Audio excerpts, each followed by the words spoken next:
तो चलिए एक बार फिर हम लोग अपने 10 प्रॉब्लम के साथ यहाँ पे आ चुके हैं। और जैसा हमारा डिसाइड हुआ था कि हम लोग स्टार्ट करेंगे ऑर्गेनिक के 5 रिएक्शन से। तो फर्स्ट प्रॉब्लम ऑर्गेनिक का 5 रिएक्शन है। सबसे पहले हम लोग इसके आंसर्स देखेंगे, उसके बाद बाकी जो प्रॉब्लम्स होंगे उनके आंसर पे चलेंगे। तो चलिए सबसे पहले हम लोग इसके फर्स्ट प्रॉब्लम को चेक कर लेते हैं। Complete the reaction.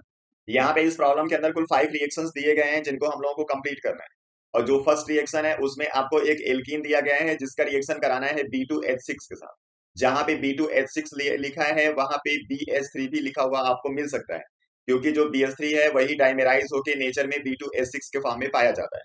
ये रिएक्शन डाइबोरेन के साथ है और इस रिएक्शन को हम लोग बोलते हैं हाइड्रोबोरेशन ऑक्सीडेशन रिएक्शन, जिसमें आपका जो एल्कीन होगा वो कन्वर्ट हो जाता है एल्कोहल में। और ये जो रिएक्शन होगा वो एंटी मार्कोनी का रूल को फॉलो करता है। इस वजह से जिस कार्बन पे हाइड्रोजन ज्यादा होगा उसी के ऊपर आपको OH लगाना है, यानी कि यहाँ पे प्राइमरी एल्कोहल मिलेगा। जो रिएक्शन है वो 3 से 4 स्टेप में पूरा होता है। आपको मैं वो रिएक्शन लिख के दिखा देता हूँ कौन कौन सा स्टेप होगा, बाकी इसकी प्रैक्टिस आप लोग करते रहिएगा। तो यहाँ पे सबसे पहले क्या होगा, आपका जो भी एल्कीन होगा उसका रिएक्शन हम लोग कराएंगे BH3 के साथ। ये मान लो आपका एल्कीन है CH3 CH double bond CH2। इसका रिएक्शन सबसे पहले जब हम BH3 के साथ कराएंगे तो इसका एक हाइड्रोजन यहाँ पे शिफ्ट होगा और इस कार्बन के थ्रू ये B के साथ बाइंड हो जाएगा। तो प्रोडक्ट हमारा आ जाता है CH3 CH2 CH2 और इसके साथ बाइंड हो जाएगा BH2। ठीक है। अब हम लोग क्या करेंगे, इसी एल्कीन का एक मॉलिक्यूल यहाँ पे फिर से ले लेंगे। तो एक एल्कीन का मॉलिक्यूल फिर ले लेंगे तो इसका एक हाइड्रोजन इसके ऊपर फिर से शिफ्ट हो जाएगा और यही मॉलिक्यूल आपका इसी के जैसा आएगा जो कि यहाँ पे आके इसके साथ दोबारा अटैच हो जाएगा। तो इसके यहाँ पे दो मॉलिक्यूल हो जाएंगे। लिखेंगे CH3 CH2 CH2 two times और उसके साथ अब यहाँ पे बचेगा केवल BH, क्योंकि एक हाइड्रोजन हमने रिप्लेस कर दिया है। अब इसी के आगे फिर हम लोग एक स्टेप चलेंगे, इसका रिएक्शन फिर इसी एल्कीन के साथ करा लेंगे। तो इसका एक हाइड्रोजन फिर इस एल्कीन पे शिफ्ट हो जाएगा और इसका यहाँ पे जो नंबर होगा वो बढ़ के हो जाएगा कुल 3। ये हो जाएगा CH3 CH2 CH2 3 टाइम्स। अब यहाँ पे बचेगा केवल B। अब इसके बाद लास्ट स्टेप आपको करना है जिसमें हम लोग रिएक्शन इसका कराते हैं हाइड्रोजन पेरोक्साइड के साथ। इसका 3 मॉलिक्यूल यूज होगा बेसिक मीडियम में। तो इसका 3H2O2 का मतलब हो गया 6OH, जिसमें से जो 3 OH है इसके साथ अटैच होके इसका एल्कोहल बनाएगा 3 मॉलिक्यूल। ये बन जाएगा CH3 CH2 CH2OH और साथ में बन जाता है बोरिक एसिड मींस H3BO3। ये आपका हो गया फाइनल प्रोडक्ट। तो पहले का जो आंसर होगा उसमें आपको लिख देना है एल्कोहल, और alcohol same number of carbon का होगा CH3 CH2 CH2 and OH। Second वाला है, यहाँ पे आपका सेकेंडरी एल्कोहल है जिसका रिएक्शन सबसे पहले कराना है PCl5 के साथ। आपको मालूम है रिएक्शन PCl5 से कराओ, PCl3 के साथ कराओ या फिर SOCl2 के साथ कराओ, किसी के साथ कराओ, जो OH है वो हटेगा और वहां पे आके हेलोजन अटैच हो जाएगा। इसलिए इसका जो A होगा वो A हो जाएगा CH3, CH के ऊपर आ जाएगा Cl एंड अगेन CH3। ठीक है। अब इसका रिएक्शन कराना है AgCN के साथ। अब कोई भी आपके पास एल्काइल हैलाइड होता है तो उसका रिएक्शन हम लोग कराते हैं KCN से भी और AgCN से भी। तो जब आप AgCN से रिएक्शन कराते हो तो आइसोसाइनाइड बनता है और KCN से रिएक्शन कराते हो तो साइनाइड बनता है। तो यहाँ पे AgCN से रिएक्शन है, इससे आइसोसाइनाइड बनेगा, मतलब Cl हटेगा, इसके ऊपर आ जाएगा Nc। तो जो B प्रोडक्ट होगा वो हो जाएगा CH3, CH पे Nc लगाना है और CH3। आपसे रीजनिंग प्रॉब्लम पूछता है कि जब हम KCN से रिएक्शन कराते हैं तो साइनाइड बनता है, AgCN से रिएक्शन कराते हैं तो आइसोसाइनाइड क्यों बनता है। तो उसका आंसर आप लिखते हो कि जो KCN है वो आयनिक कंपाउंड है, सबसे पहले आयनाइज हो जाता है इसलिए Cn के थ्रू बाइंडिंग होती है। AgCN के अंदर कोवेलेंट कैरेक्टर होता है इसलिए आयनाइज नहीं होगा। इसलिए जब रिएक्शन प्रोसीड कराते हो तो पहले ये N के थ्रू यहाँ पे बाइंड हो जाएगा, उसके बाद ये Ag और C वाला बॉन्ड ब्रेक होता है, इसलिए आपको ये Nc लगा हुआ दिखता है। ठीक है। चलिए थर्ड इसका है, बेंजीन रिंग के ऊपर COCH3 लगा हुआ है और इसका रिएक्शन कराना है NaOHI2 के साथ। NaOHI2 को ध्यान से अब देख लीजिए, इसको याद रखना, कभी कभी इसको इस तरीके से लिख के देता है NaOI। तो ये लिखा रहे चाहे ये लिखा रहे, दोनों का मतलब सेम है और ये है आइडोफॉर्म रिएक्शन। और जब आइडोफॉर्म रिएक्शन होगा तो यहाँ पे आपको देखना होगा कि कोई भी एल्डिहाइड या कीटोन है उसके टर्मिनल पे ये वाला ग्रुप दिख रहा है क्या। ये वाला ग्रुप जिसके अंदर होगा वही आइडोफॉर्म टेस्ट देगा। और इसमें आपको करना क्या होता है, जो टर्मिनल वाला CH3 है इसको चेंज कर देना है CHI3 में, मतलब आइडोफॉर्म में। और इसके अलावा बाकी जो पूरा बचा हुआ पोर्शन होगा उस रिएक्टेंट का, उसको आपको चेंज कर देना है सोडियम सॉल्ट ऑफ एसिड। ठीक है। तो यहाँ पे आप क्या करोगे, दूसरे कार्बन पे CO ग्रुप दिख रहा है, मतलब ये आइडोफॉर्म रिएक्शन देगा, जिसमें इस वाले CH3 को सबसे पहले हमने बना दिया CHI3। अब जो बचा हुआ पार्ट होगा वो पूरा ये वाला पार्ट होगा। इसको आपको एसिड का बनाना है, सोडियम सॉल्ट। तो लिखोगे C6H5COO Na, ये हो गया इसका प्रोडक्ट। जो फोर्थ रिएक्शन है उसमें दो रिएक्शन है। सबसे पहले इसका रिएक्शन कराना है HBr के साथ, और ये आपका रिएक्टेंट है एल्कीन। और आप जानते हो कि जब एल्कीन का रिएक्शन कराते हो HBr के साथ, मतलब हाइड्रोजन हैलाइड के साथ, ये रिएक्शन दो तरीके से होता है, एक मार्कोनिकॉफ रूल और एक एंटी मार्कोनिकॉफ रूल। जब पेरोक्साइड आप यूज करोगे साथ में इसके, तो एंटी मार्कोनिकॉफ लगाना है। अगर बिना पेरोक्साइड के रिएक्शन कराते हो तो फिर मार्कोनिकॉफ रूल लगेगा। तो यहाँ पे पेरोक्साइड नहीं दिया है, इसलिए मार्कोनिकॉफ रूल लगाना है। और मार्कोनिकॉफ रूल क्या है कि जो दोनों डबली बॉन्डेड कार्बन होंगे उसमें जिसके ऊपर हाइड्रोजन कम होगा उसके ऊपर इसका नेगेटिव पार्ट अटैच होगा, मतलब कि Br। और जहां पे हाइड्रोजन ज्यादा होगा वहां पे पॉजिटिव पार्ट चला जाएगा। इसलिए इसका प्रोडक्ट आ जाएगा CH3, CH के ऊपर Br आ जाएगा, ये हो जाएगा सिंगल बॉन्ड, और ये CH3। अब ये आपका बना हुआ है प्रोडक्ट जब हमने HBr को यूज कर लिया। अभी KOH एक्वस से रिएक्शन बाकी है। अब यहाँ पे KOH का भी रिएक्शन दो तरीके से होता है, एक होता है KOH एक्वस और एक होता है KOH एल्कोहलिक। जब KOH एल्कोहलिक रिएक्शन कराते हो तो वहां पे बनता है एल्कीन, और अगर एक्वस यूज करते हो तो उस कंडीशन में क्या होगा, हैलोजन हटेगा और उसी की जगह पे OH लग जाता है। तो अभी एक्वस हम लोग यूज कर रहे हैं, इसलिए Br हटाना है और यहाँ पे लगा देना है OH। तो प्रोडक्ट आपका फाइनल आ जाएगा CH3CH, और इसके ऊपर OH। ऑर्गेनिक रिएक्शन में जिस रिएजेंट का मैं जो आपको वर्क बता रहा हूँ यही वर्क वो करता है, और इसको कहीं पे आपको नोट करके रखना है और उसकी प्रैक्टिस करनी है। जो रिएक्शन कंप्लीट करने के लिए आएगा या फिर सीरीज ऑफ रिएक्शन आएगा, कन्वर्जन आएगा, उस हर जगह इन्हीं रिएजेंट को और इसी काम के लिए आपको यूज करना है। ठीक है, चलिए यहाँ पे चार रिएक्शन हो गए हैं, अभी पांचवा रिएक्शन बाकी है जिसमें तीन प्रोडक्ट बताने हैं, उसको देख लेते हैं, फिर हम चलेंगे क्वेश्चन नंबर 2 पे। जो यहाँ पे रिएक्शन नंबर 5 है उसमें सबसे पहले आपको दिया गया है यहाँ पे नाइट्रोबेंजीन, और नाइट्रोबेंजीन का रिएक्शन कराना है FeHCl के साथ। और FeHCl एक रिड्यूसिंग एजेंट है, और जब कभी भी रिड्यूसिंग एजेंट को आप यूज करते हो नाइट्रो ग्रुप के साथ, तो ये क्या करता है, NO2 को NH2 में कन्वर्ट कर देता है। मतलब यहाँ पे जो प्रोडक्ट A आएगा वो हो जाएगा एनिलीन, मतलब बेंजीन पे NH2 ग्रुप, राइट। अब इसका रिएक्शन कराना है NaNO2HCl के साथ, मतलब कि नाइट्रस एसिड के साथ, और इसके साथ जब रिएक्शन कराते हो तो डाइजोनियम सॉल्ट बनता है। तो बी आपका क्लियर है कि वो डाइजोनियम सॉल्ट होगा। ठीक है, तो ये हो जाएगा N2 प्लस और Cl माइनस। और इस रिएक्शन को याद रखना, जब भी आप डाइएजोनियम सॉल्ट का रिएक्शन C2H5OH मतलब एल्कोहल से कराते हो, ये इसको बेंजीन में कन्वर्ट कर देता है, यानी जो फाइनल प्रोडक्ट यहाँ पे C होगा वो बेंजीन होगा। क्लियर है।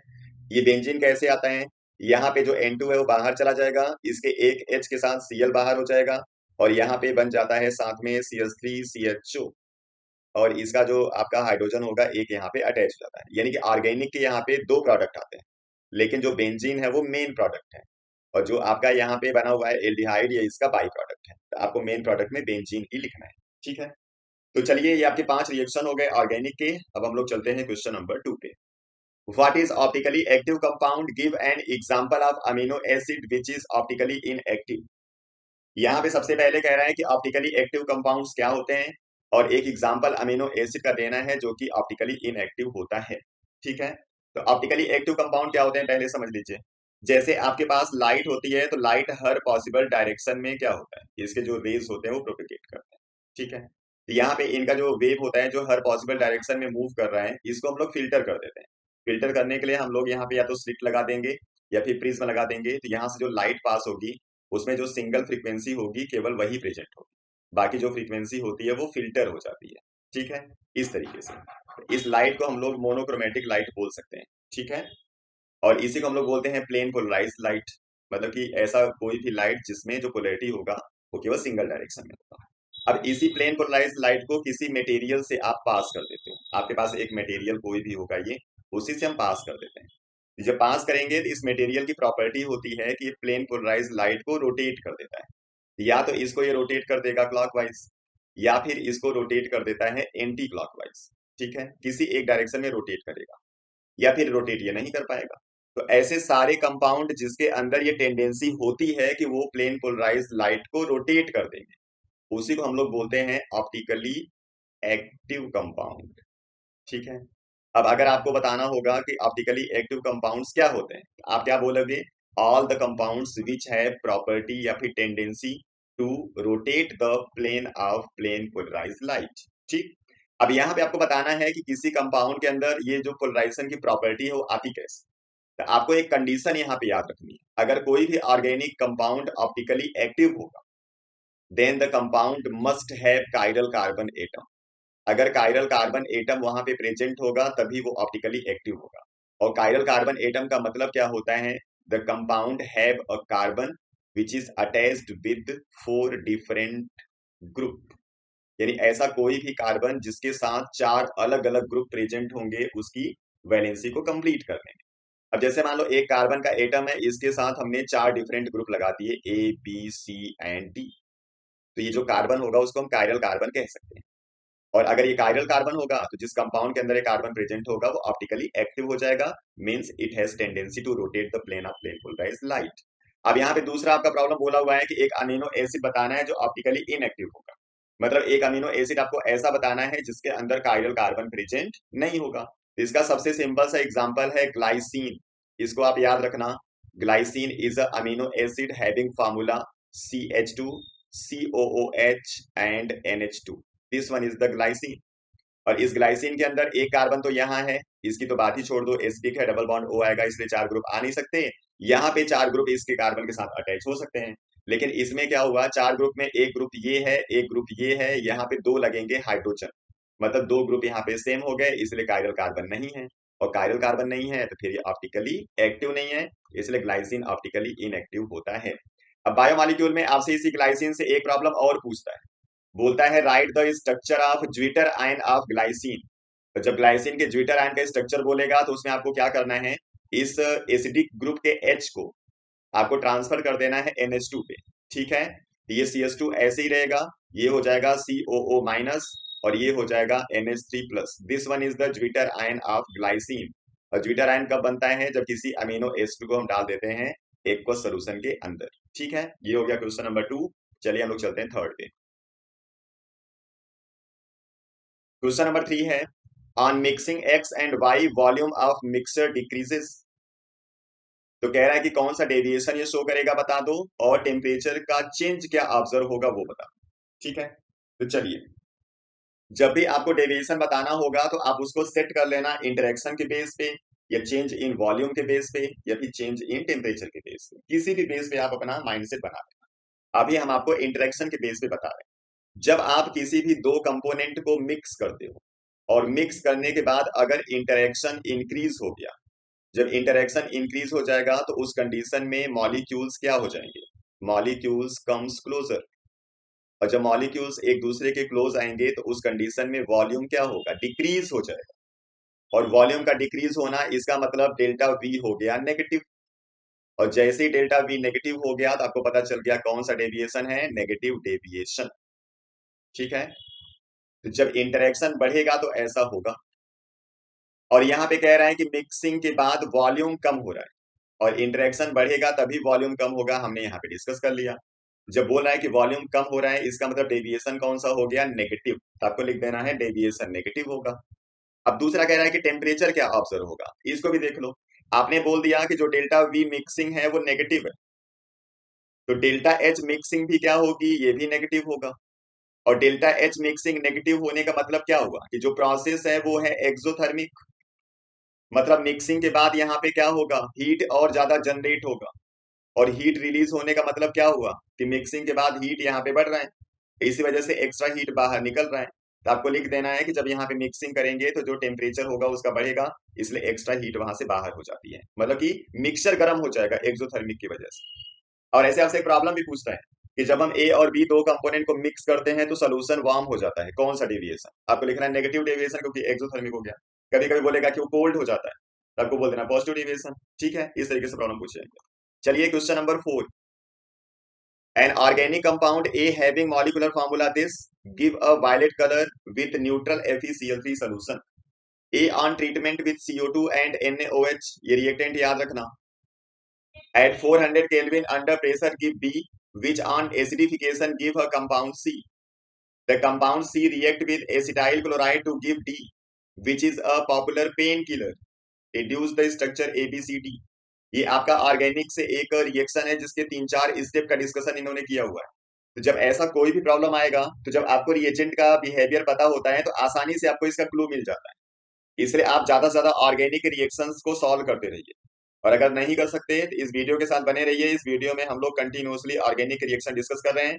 लास्ट मोमेंट तक आपको ऑर्गेनिक के सारे रिएक्शंस याद हो जाए। ठीक है, तो यहाँ पे कहीं से कोई भी क्लू मिले तो उसी के अकॉर्डिंग आपको आंसर अपना सेट करना है। ठीक है, अब जैसे यहाँ पे सबसे पहले लिखा हुआ है कि ये जो कंपाउंड है वो वायलेट कलर देता है न्यूट्रल FeCl3 के साथ। यानी यहाँ पे जो इंफॉर्मेशन है वो दे रहा है फेरिक क्लोराइड टेस्ट की। और जो फेरिक क्लोराइड टेस्ट है वो देता है कौन? फिनॉल। मतलब एक आइडिया लग रहा है कि जो पहला कंपाउंड होगा वो फिनॉल होना चाहिए। और अगला तो यहाँ पे हिसाब दे रहा है कि इसको CO2 और NaOH के साथ ट्रीट कर रहे हैं, फिर एसिडिफिकेशन कर रहे हैं, तो B बन रहा है। CO2 और NaOH का फिनॉल के साथ रिएक्शन आपको याद होगा, कोलबे रिएक्शन की बात हो रही है। ठीक है, तो वही रिएक्शन है ये। जो कंपाउंड यहाँ पे A है ये आपका है फिनॉल, ये क्लियर हो गया। अब इसका रिएक्शन हमने करा दिया सबसे पहले CO2 NaOH के साथ। जो फिनॉल है इसका रिएक्शन करा देंगे CO2 NaOH के साथ। जो प्रोडक्ट होगा हमारा वो आ जाएगा इस तरीके से, ये OH ऐसे ही रहेगा, ये हो जाएगा COONA, mean sodium salt of the acid. This one is B।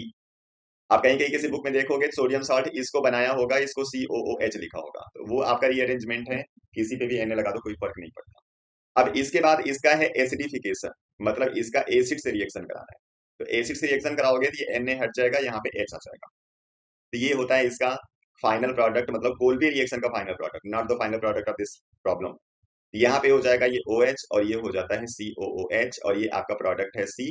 जो C है इसको हम लोग बोलते हैं सैलिसिलिक एसिड।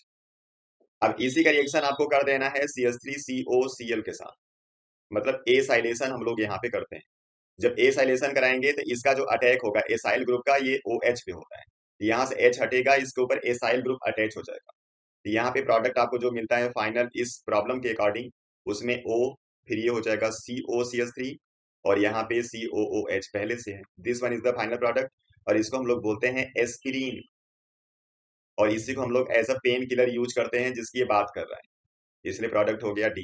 तो कभी कभी आपको कन्वर्जन मिलता है, फिनॉल को कन्वर्ट करना होता है सैलिसिलिक एसिड में, और कभी कभी बोलेगा फिनॉल को कन्वर्ट कर दो एस्पिरिन में।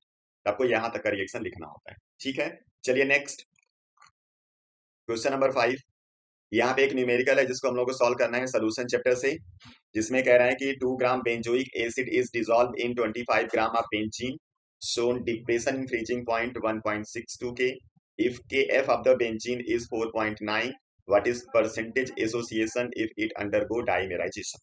तो इस प्रॉब्लम में सबसे पहले हम लोग कैलकुलेट करेंगे आई फैक्टर, और उसी आई से फिर हम लोग कैलकुलेट कर लेंगे इसका परसेंटेज। तो आप लोग फॉर्मूला जानते हो, डेल्टा TF इक्वल टू होता है KF इंटू M, जहाँ पे M मोलेलिटी है और साथ में हम लोग लिखेंगे I।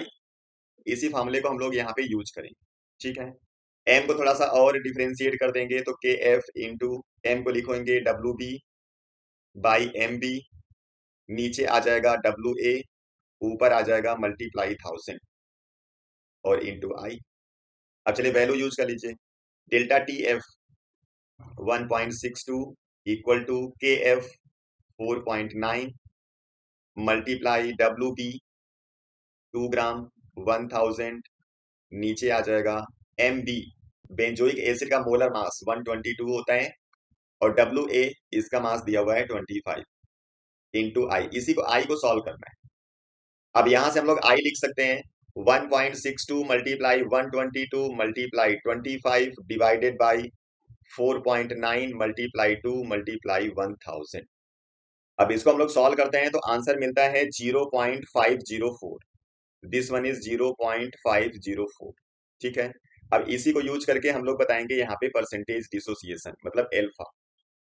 तो एल्फा का एक फार्मूला होता है, alpha equal to I-1 by N-1।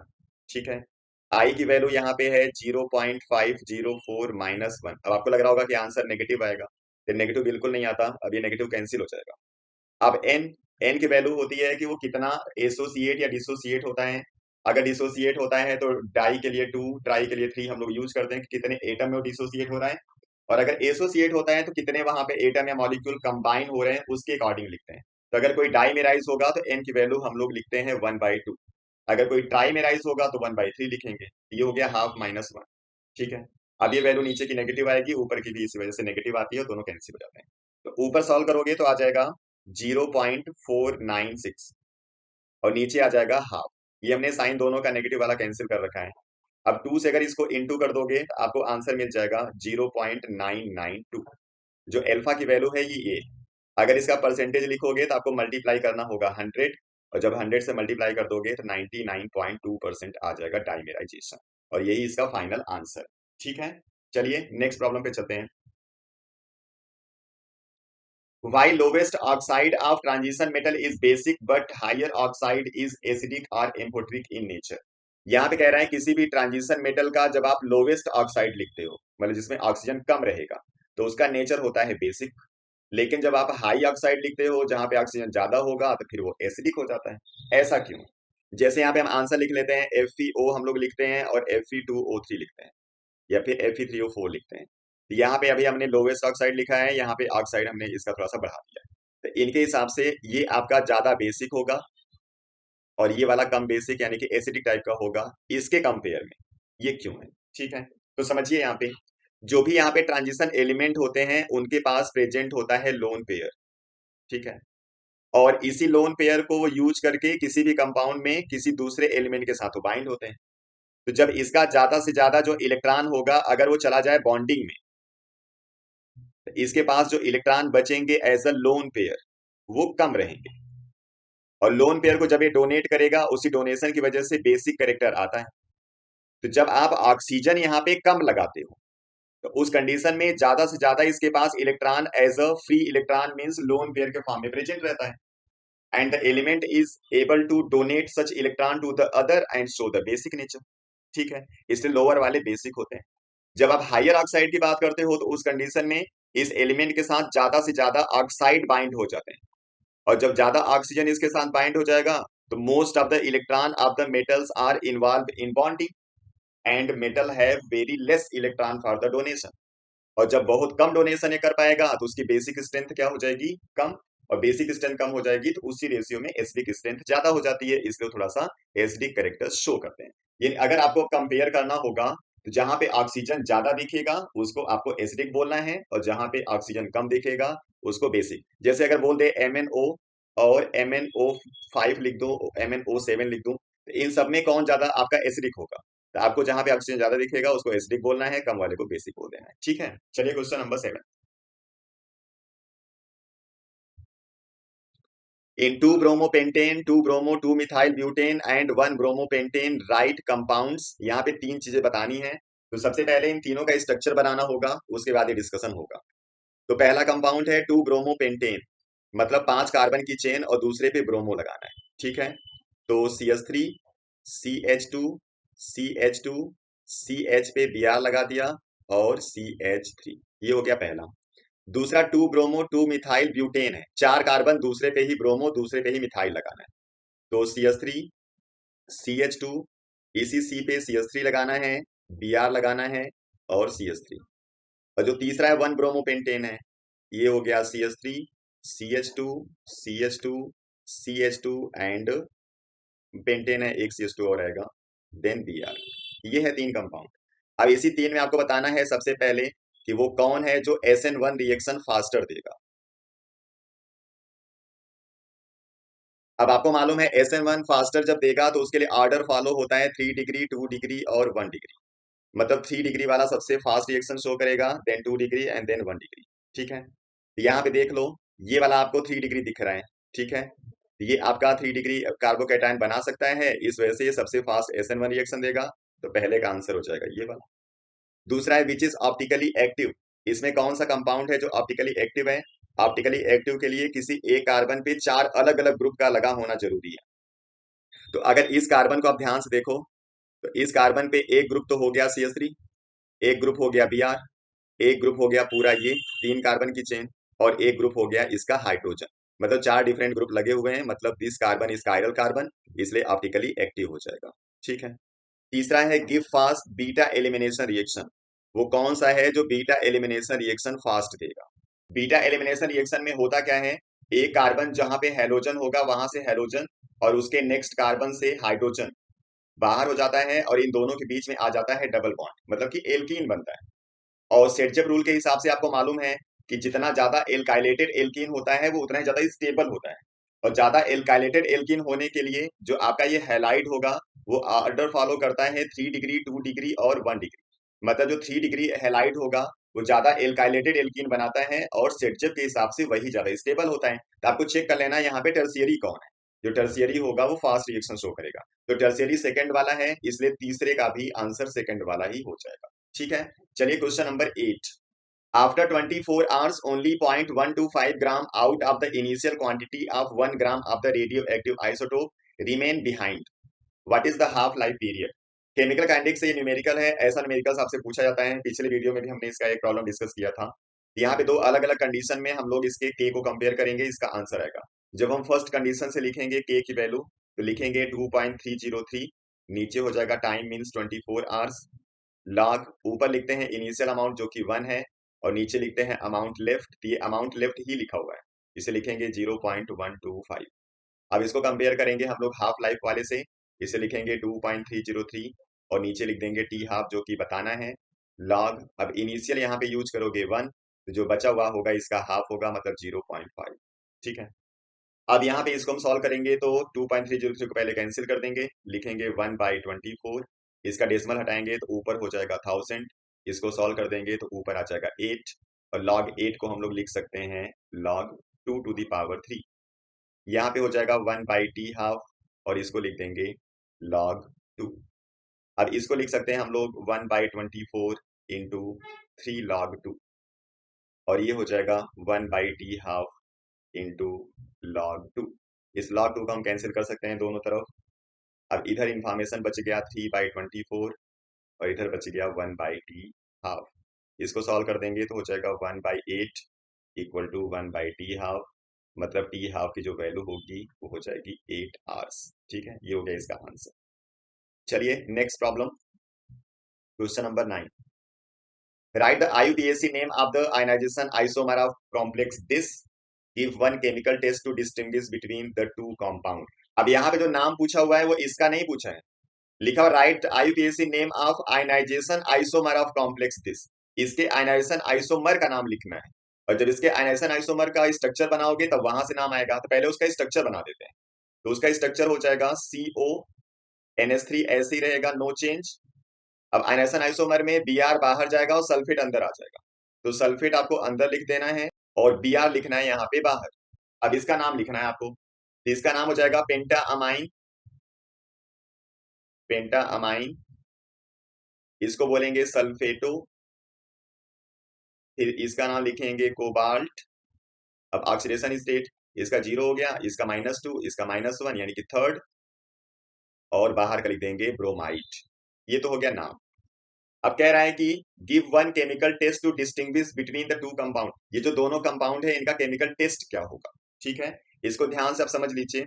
A complex आपको जो पहला दिया हुआ था वो था CONH3 और Br बाहर था सल्फेट, और जो दूसरा कंपाउंड आपका आ गया वो है CONH3 SO4 और बाहर आ गया Br। मतलब इसको जब आप आयनाइज कराओगे तो ये सल्फेट आयन का टेस्ट देगा, और जब इसको आयनाइज कराओगे तो ये Br माइनस का टेस्ट देगा। ठीक है, इसलिए इन दोनों का हम लोग कराते हैं रिएक्शन, और इसका रिएक्शन कराएंगे हम लोग BaCl2 के साथ। इसको याद रखना, कहीं पे नोट करके रखना।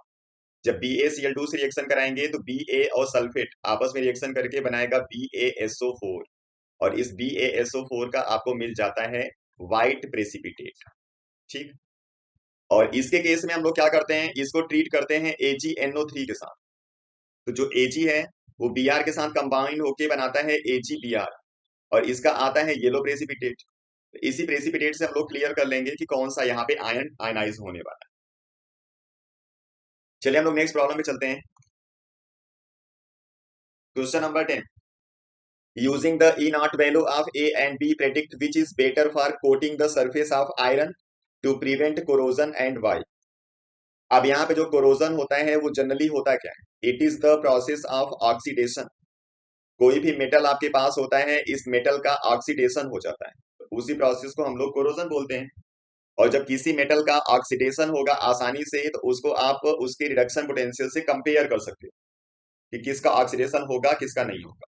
ठीक है, अब अगर आप चाहते हो कि किसी मेटल को आप ऑक्सीडेशन से रोक दो, तो इसको कनेक्ट कर देना होता है किसी दूसरे मेटल के साथ, और इस तरीके से कनेक्ट करना होता है, या फिर ऐसे मेटल को सेलेक्ट करना होता है जिसका ऑक्सीडेशन इससे पहले हो जाए।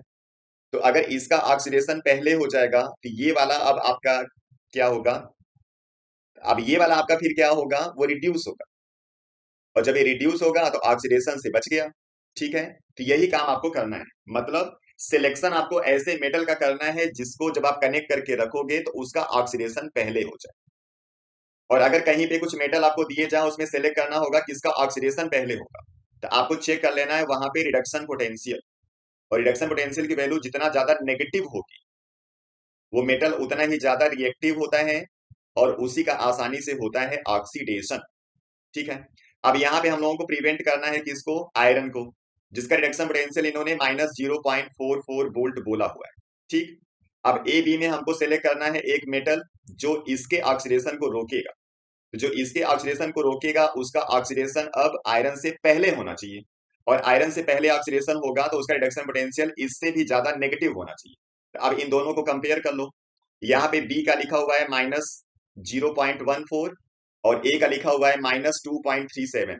तो इसका रिडक्शन पोटेंशियल ज्यादा नेगेटिव है, इसलिए जब ये आयरन के कांटेक्ट में रखा जाएगा तो इसका ऑक्सीडेशन हो जाएगा, तो ये रिड्यूस होगा और इसका ऑक्सीडेशन होने से बच जाएगा। इसका आंसर हो जाएगा ए। ठीक है, ये हो गया 10 प्रॉब्लम। अब फिर हम आते हैं नेक्स्ट वीडियो में दूसरे प्रॉब्लम के साथ। आप लोग पढ़ते रहिए, अपना ख्याल रखिए।